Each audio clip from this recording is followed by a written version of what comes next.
जय श्री कृष्णा। प्रणाम सभी को। मैं सारस्वत ज्योतिष केंद्र से डॉक्टर सपना सारस्वत आप सभी का हार्दिक अभिनंदन करती हूँ। आज हमारे सारस्वत ज्योतिष केंद्र में सूर्य नगरी ज्योतिष एवं वास्तु शोध संस्थान के अध्यक्ष संचालक डॉक्टर भेरू प्रकाश दादिज वो आज हमारे बीच में मौजूद है। जय श्री कृष्णा सर, प्रणाम। आपका स्वागत है सारस्वत ज्योतिष केंद्र में। स्वागत। आज हम आप सभी को ये बताना चाहेंगे कि दीपावली महोत्सव आ रहा है, जो ज्योतिष की गणना के अनुसार अगर आप उन्हें करते हैं तो आपको कितना फायदा रहेगा, कैसा रहेगा, ये सब बातें आज हम इस सारस्वत ज्योतिष केंद्र में करेंगे। सबसे पहले हम सर से ये जानना चाहेंगे कि धनतेरस जो है उसके बारे में हमें बताएं, किस प्रकार से पूजा की जाती है, ये समय कब रहेगा, इस दिन क्या होता है, ये सारी जानकारी हम सर से लेना चाहेंगे। स्वागत है सर का। स्वागत है जी सर। सबसे पहले तो मैं धन्यवाद दूंगा सारस्वत ज्योतिष केंद्र को, जिसने आज जन कल्याणार्थ एक ही वार्ता रखी और मुझे आमंत्रित किया, उसके लिए आभार। इसके अलावा जन कल्याण के लिए धन्वंतरी त्रयोदशी का बहुत बड़ा महत्व है। जी सर। धन्वंतरी त्रयोदशी के दिन देवताओं को अमृत बांटने वाले भगवान धन्वंतरी की जयंती भी मनाई जाती है जी, जो स्वास्थ्य और आरोग्यता के लिए है। अच्छा। आज का धन्वंतरी त्रयोदशी का अर्थ केवल धनागमी नहीं है। जी सर। ये प्राचीन समय में औषधि निर्माण के लिए आचार्य चरक, आचार्य च्यवन, जो आयुर्वेद शास्त्र के बड़े बड़े ज्ञाता हैं, वो औषधियों के पास जाते और औषधियों से वार्ता करते थे।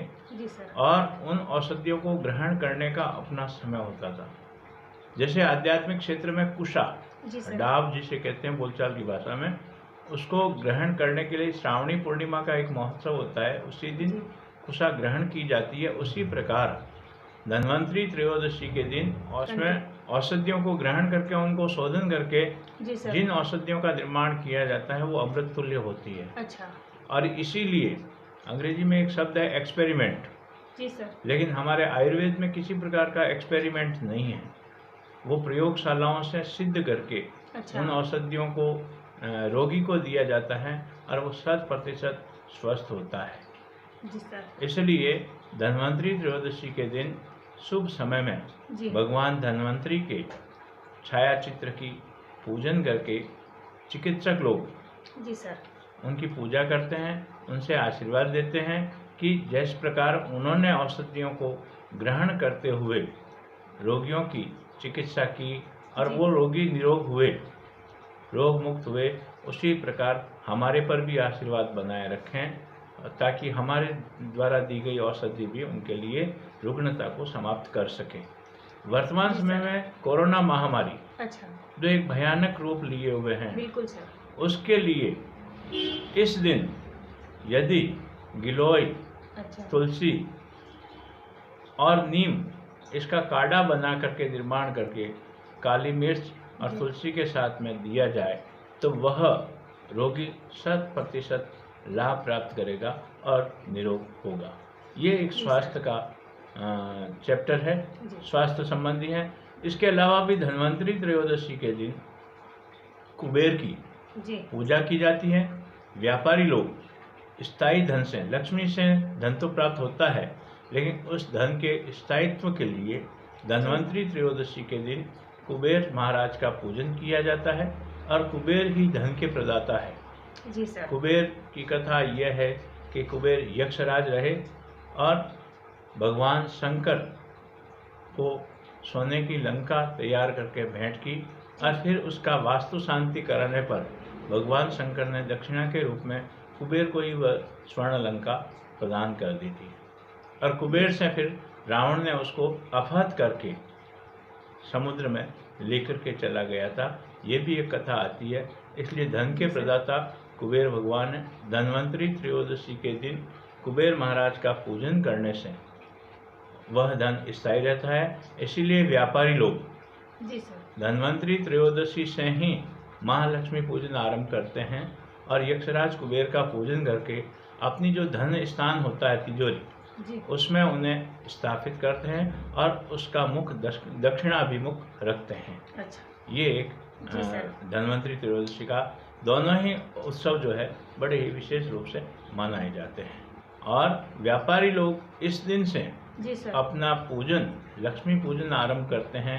कई व्यापारी पुष्य नक्षत्र से अपने बही खाता जो लेखा पुस्तकें हैं उनको खरीदने का काम करते हैं जी। अब आज के ज़माने में यांत्रिक समय हो गया तो सभी कंप्यूटर से काम करते हैं, लेकिन पुराने ज़माने में जब बहियाँ चलती थी जी सर। वह एक मुहूर्त से या तो दीपावली से पूर्व पुष्य नक्षत्र जो इस बार 6 तारीख को 7 तारीख को रवि पुष्य योग आ रहा है जी। उस दिन बहियों का निर्माण करवाया जाता है और उन बहियों को खरीद करके खाता पुस्तकें उसमें लिखी जाती है, जिनका पूजन धन्वंतरी त्रयोदशी के दिन और महालक्ष्मी पूजन के साथ में पूजन करके आगे आरंभ की जाती है। तो जी। खरीद जो है वह पुष्य नक्षत्र के दिन या जी। धन्वंतरी त्रयोदशी के दिन शुभ समय में जी। प्राप्त करने पर आपको लाभ की ओर अधिक से अधिक अग्रसित करेगी। धनतेरस महोत्सव है, इसका समय क्या रहेगा? धन्वंतरी, भगवान धन्वंतरी का पूजन जो है जी सर। प्रातःकालीन जो है 8:15 बजे से जी लेकर के 11:15 बजे तक का समय शुभ रहता है।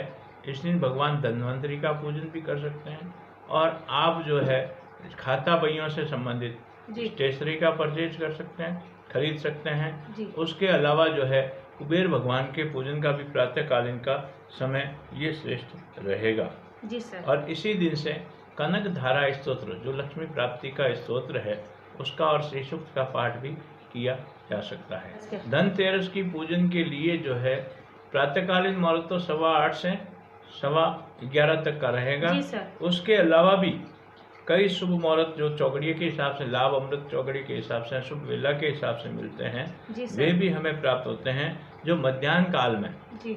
अभिजीत मुहूर्त जिसे कहते हैं 12:05 से लेकर के 1:15 बजे तक और 1:15 बजे से लेकर के दोपहर 2 बजे तक का जो समय है जी सर वह समय शुभ रहेगा। रात्रिकालीन 9:15 से 10:44 तक भी मुहूर्त बताया जा रहा है। इसके तंत्र मंत्रों का जाप और उसका पूजन करने के लिए संध्याकालीन समय जो है वह शुभ रहेगा। जो इस बार जो समय मिल रहा है वह 7:15 बजे से लेकर के 10:44 तक का समय जो है शुभ है। इसके अलावा भी जो जातक जिस प्रकार से पूजन करता है वह अपने जन्म लग्न से या तो जन्म का लग्न हो या उस लग्न से 3रा, 5वां, 9वां और 11वां लग्न जो पड़ रहा हो वह समय शुभ रहता है और लग्न के हिसाब से पूजा करने पर उस जातक को 100% लाभ प्राप्त होता है। विद्यार्थियों के लिए कुछ उपाय इस दिन हो सकते हैं? विद्यार्थियों को चाहिए कि अगर उन्हें जीवन में बार बार असफलता मिल रही है जी। तो जो समय सारणी बताई गई है जी। उस समय सारणी में भगवान कुबेर और सरस्वती के समक्ष बैठ करके अपने अध्ययन की पुस्तकों का गंधाक्षत से पंचोपचार से पूजन करके उस समय अपनी जो लेखन पुस्तिका है उसमें सबसे पहले श्री लिख करके शास्त्रिक करके और उसका पूजन करके अध्ययन आरंभ किया जाए तो वह अध्ययन और वह जो पठन जो है वह स्थायी रूप से आपको सफलता दिलाएगा। इसलिए विद्यार्थियों को ये नहीं सोचना चाहिए कि ये महालक्ष्मी पूजन या धन्वंतरी पूजन या रूप चतुर्दशी पूजन केवल उन लोगों के लिए ही है जो कामकाजी हैं। विद्यार्थियों को भी ये लाभ देगा क्योंकि महालक्ष्मी, महाशक्ति और माँ सरस्वती तीनों की पूजा गणेश जी के साथ में इस दौरान की जाती है। आप सभी से निवेदन है कि आप सभी अच्छे और मन खुश रख के अपने उपायों को करें। शीघ्र और जल्दी हम आपके सामने फिर से एक और अपने चैनल में दीपावली महोत्सव के लिए अच्छा सा एक वीडियो लेकर आ रहे हैं। बहुत बहुत धन्यवाद आप सभी का। आपने हमारे चैनल को अगर सब्सक्राइब नहीं किया है तो प्लीज़ कर दीजिए और लाइक एंड शेयर भी कीजिए। धन्यवाद सर, आपका बहुत बहुत धन्यवाद। बहुत धन्यवाद।